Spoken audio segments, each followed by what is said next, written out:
Hey, welcome to my Lingo Domingo series. Today I'm going to talk to you about how to start your own comedy night for profit in 5 steps. Let's go, let's go, let's go, let's go, let's go!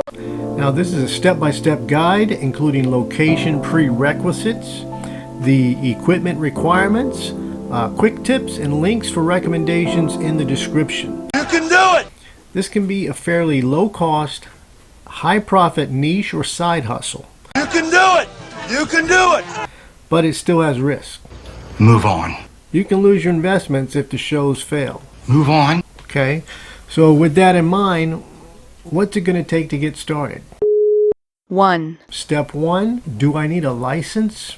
If it's a hobby where you're making just a few bucks, probably not. If you're pursuing it as a business venture, then I would suggest getting an LLC, which you would also want to open up a bank account, a business bank account under the LLC. 2. Step 2, location.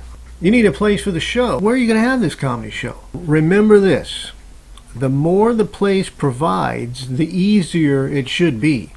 For example, if you find a location that's a performance venue and you can do a comedy night there, they may have all the things you need. They may have a stage, they may have lights, they may have sound.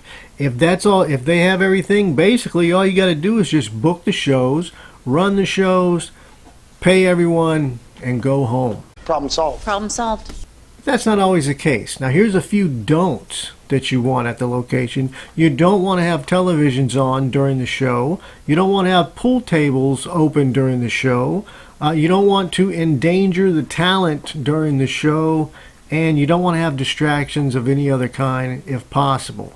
For instance, if you're doing the show in a bar and they have a blender, that's going to be a distraction, but there's not much you can do about it. They got to sell drinks. Okay. What you do want to have is a stage area. That's number 1. Whether it's a real stage for a performance venue, whether it's a temporary stage that they put up like a riser, or whether it's the floor itself. You want to have a safe structure, you want to have a safe area. Okay, so you don't want your talent or the customers to be tripping and falling over equipment or over things that are sitting around. 3. Number 3, this is very important, the deals that you make with the venues. Now there are a number of ways to set up a deal with a venue. I'm going to give you the 2 basic and most popular ways that you'll probably encounter aside from actually renting out a venue or a place to do a show. These are deals. Number 1 is the door deal, the infamous door deal. That's going to be the most popular because it puts the venue at less risk of losing money, okay, because you're going to split the ticket sales. So usually you go with an 80-20 split where you get 80%, the venue gets 20%. It could vary. You might have 75-25, but ultimately you want to take most of the door. You're probably not going to get any of the bar or any of the food sales because this is brand new. Once you establish yourself, you can renegotiate a deal. The other deal you can use is a flat rate. How much do you charge to produce a show? Now out of that flat rate, you have to pay the talent, you have to pay any equipment cost, any other production cost, and your fee will come out of that. So if you intend on making, let's say you want to make $200 every show that you put up, whatever you're charging, $200 goes to you. So if you're charging $500 and you're taking $200, that's $300 left to pay for everything else. So you have to consider the cost. What's it going to cost you? And we'll get more into that later. But whatever deal you set up, you also want to negotiate drinks or food for the talent as part of the deal, and a green room area to sit and prepare. It doesn't have to be an actual green room. Usually I prefer something in the back of the room, in the back of the bar, or something like that, depending on the venue. Just an area where they can sit back and relax, where they can prepare for the show. If it's at a restaurant, sometimes you might ask, can we have the back booth reserved for the talent to sit at while they wait to go up, so that way they're not sitting in front of the audience before or after their performance. Always negotiate something for the talent, okay? 4, Number four is equipment. Now, if you don't have money to invest in equipment, if you don't have a budget to buy equipment, and it can cost you, then I suggest that you find venues that already have everything in place. You'll just have to work out the deal, if you can convince them to do the show. Otherwise, if you do have the money to invest in equipment, Congratulations. if you're pursuing this as a business or a side hustle, I'd recommend investing in some equipment, and then a backup set of that equipment. Be prepared for equipment issues. If you need everything across the board, you need sound, lighting, and microphones, that kind of thing. If you need the basic setup, that's the average cost for a basic setup is between $600 to $700.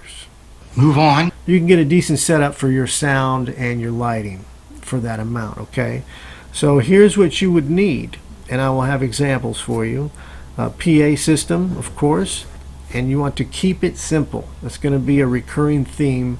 Keep it simple, okay? This is if you're just starting out, you don't need to invest a whole bunch. You need to put, you need 2 speakers. Put them on elevated stands so that the sound is going over people's heads and not on the ground into their legs. That's where you lose a lot of sound. That's the production quality. That's a production quality thing.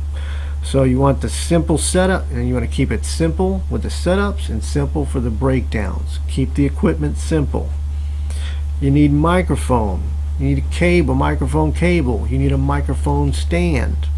I recommend, if you have the budget, to get the Shure SM58. It's a very popular, most common on-stage performance microphone, but any working performance microphone can do the job. Lights. Lights can be tricky. It's best if you're able to dim the house lights. It's more intimate and people laugh harder in the dark.